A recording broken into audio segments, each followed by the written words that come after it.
What's up mga ka-exorize? This is Papa Sep TV and for today's video, ang pag-uusapan natin is kung paano nga ba makikita ang virtual card kay Hello Money. So, yan ang pag-uusapan natin ngayon guys. Pero bago ang lahat, intro muna tayo para mukhang pro. Subscribe now and press the bell icon. Never miss an update.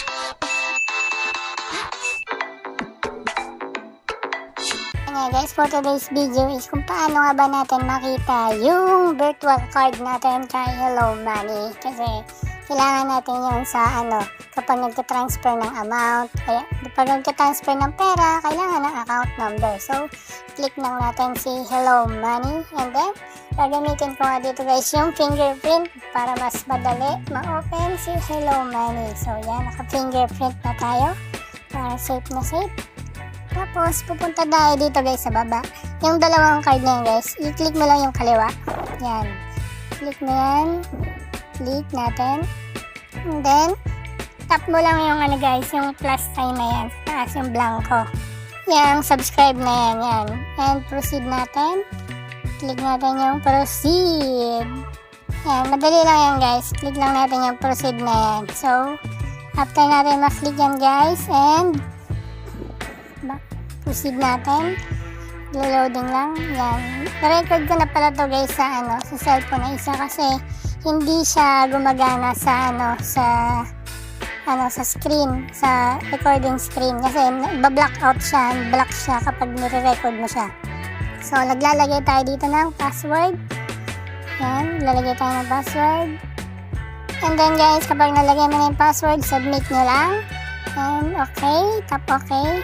Wala daw tayong balance guys. So, pupunta tayo muna kay GCash para maglagay ng balance. At least 100 pesos daw guys. Kasi may 150 pesos tayo na balance dito. So, punta tayo kay GCash. Ita-transfer muna tayo ng pera. Galing kay GCash. From GCash to Hello Money. No? So, yan, bank transfer tayo. No? So, click natin yung bank transfer.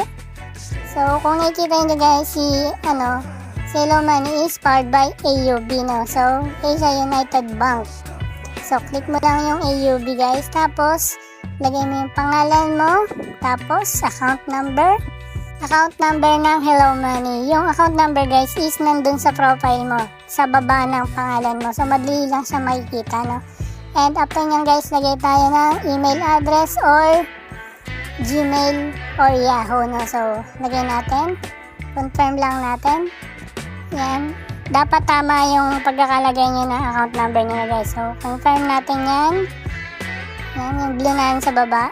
Yan, ito na yan. So, may charge siya na 15 pesos no guys. So, yan. Swipe lang natin and submit lang natin. Yan, ito na yung receipt guys. So, babalik tayo doon kay, ayan guys, nabawasan na yung pera natin kay GCash, no? So, balik tayo kay Hello Money. Ayan. Loading ko lang, 50, tapos magiging 150 yan guys. Ilo-loading ko lang yan. Refresh lang.